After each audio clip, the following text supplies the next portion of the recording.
And so when we talk about the vortex, what we really want, like everyone, to find a way of experiencing is your vortex, no matter who you are, will take you in at one time or another every single day.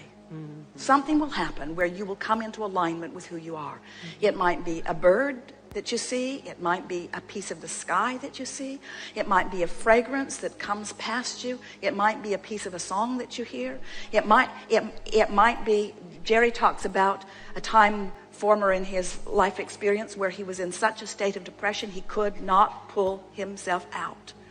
And the harder he tried, the worse it got. The more he beat up on himself for being depressed, the more depressed he felt.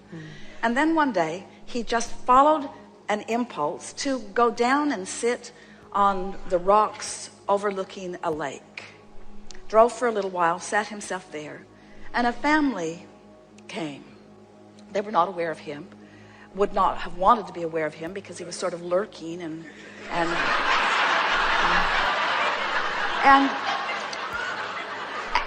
and they just proceeded on their happy day. They were nice to each other. They were complimentary of each other. They were excited about the day. They laid out their picnic. They got in their boat. They just beed the happy, tuned in, tapped in, turned on people that they were. And as Jerry simply sat and observed them, his depression lifted off of him because he stopped facing the issue. He stopped struggling in the injustice. He stopped going down his list of pros and cons and rights and wrongs. In other words, he just let go for a moment, and like the cork that floats back to the surface, he came back into his alignment. So what we are really encouraging relative to things that are this big and this deep and this prevalent and this important, you got to pull out the big guns. You got to pull out all the stops for it, which means you got to be in the vortex before you even contemplate it. You got to be in tune with who you are before you even contemplate it. And when you are, you're seeing the world through the eyes of Source. And when you're seeing the world through the eyes of Source, if a child is learning to walk and walks into your room and isn't very good at it and falls down, you don't say, "Get up, you little dummy."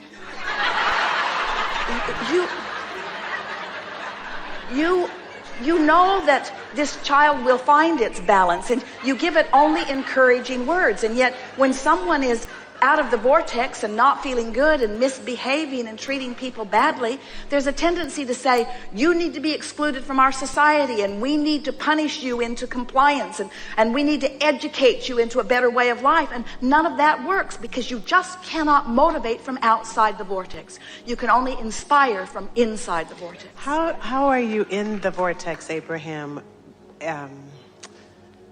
and honor the pain or the discomfort? Can't do it. Can't honor it. Also can't do it. Can't honor pain. Okay. Pain and joy are very different frequencies. But isn't it bypassing? Is it bypassing to focus on the bird or the cat without acknowledging what happens? The emotion. Here's what happens as you take the subject that is bothering you the most out of the equation just for a moment by saying, "Can't do anything about it anyway. I can't change all these people. I can't fix it. I can't fix it if I want to. I can't do it this red hot minute anyway. Yeah. What I really want is alignment. What I really want for them is alignment. But what I'm really wanting is to feel my own alignment." So you just kind of try to talk yourself into that general place. But then, if you will meditate and quiet your mind, when you stop thought, you stop resistant thought. When you stop resistant thought, your vibration raises. Yes. When your vibration raises, you come back into the subject at that different perspective, you see.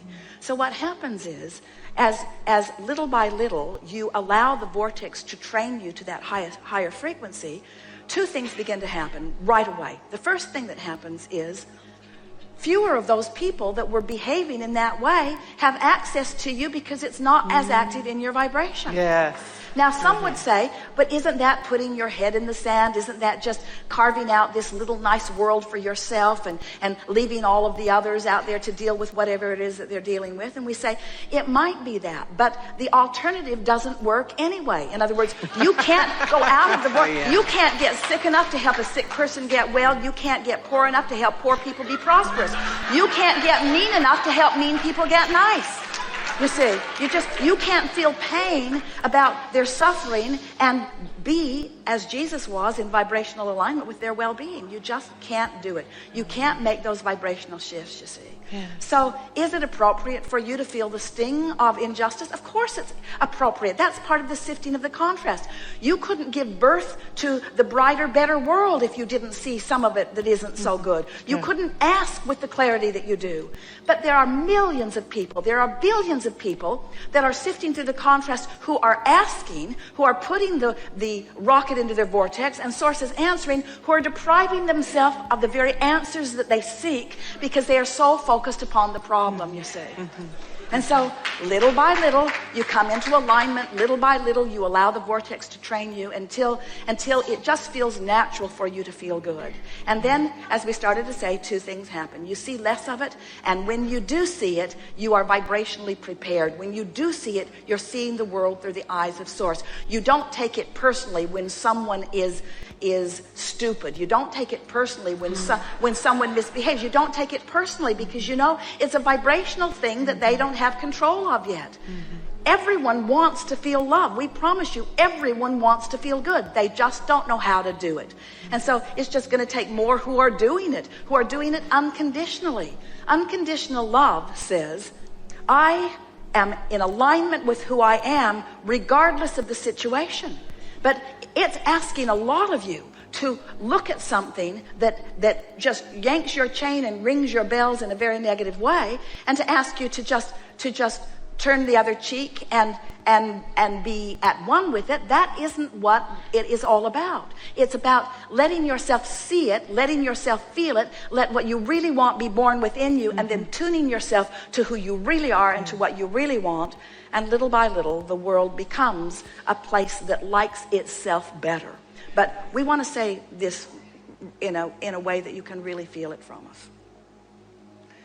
And it's going to feel off to those who are so wanting to be of service to the world that you want to go out and feel their pain and wrap your arms around them and bring them home with you. We just want to remind you, Source energy, that which man calls God, is standing in the vortex welcoming them in. And even God doesn't leave the vortex.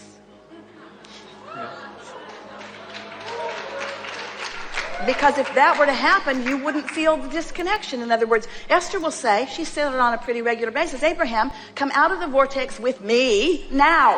Yes. Because I don't like the separation and I can't get in, so you got to come out. And she discovers we never come.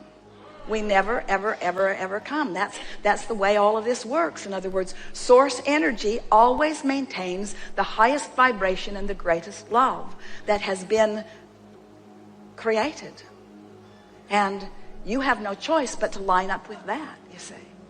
So when you look at it that way, when you realize that there are plenty of people who want to feel better than they do, and so in your attitude of wanting to help them, you step out of the vortex into your awareness of what's troubling them, into that frequency where you now no longer have connection to the resources of your Source. Yes. And now that's why you really feel the rage and anger at them, is because it's like, whether it's someone that you love who is struggling with something, or someone that you don't like at all who is struggling with something, as you observe them in their struggle, you feel negative emotion because you cannot stay in alignment with who you are as you observe their struggle. And then your attitude usually is, I need you to clean up your act because I want to feel good, and when I look at you I don't feel good, so you need to do this and this and this and this and this because I need a manifestation here, because I don't have the ability to stay in alignment with my Source energy. I'm just an observer, and what I'm observing isn't good, so you need to do something about it, which is totally giving your power away, right. Totally disempowering yourself, you see. That what unconditional love is, I have the ability to tune myself into vibrational alignment with all that I am. I have the ability to love you. I have the ability to see you in your success, even when you're demonstrating your lack of it. Yes. I have the ability to see you well, even when you are currently sick. I have the ability because I practiced when you were asleep. I practiced when you weren't around. I practiced when it was easy. I practiced when I was in my treehouse. I practiced when I was watching the sunset. I practiced during my meditation. I practiced during the beautiful music. I practiced Yes. my alignment Yes. with Source, and now I can unconditionally offer this love of Source. I got it. Oh, thank you.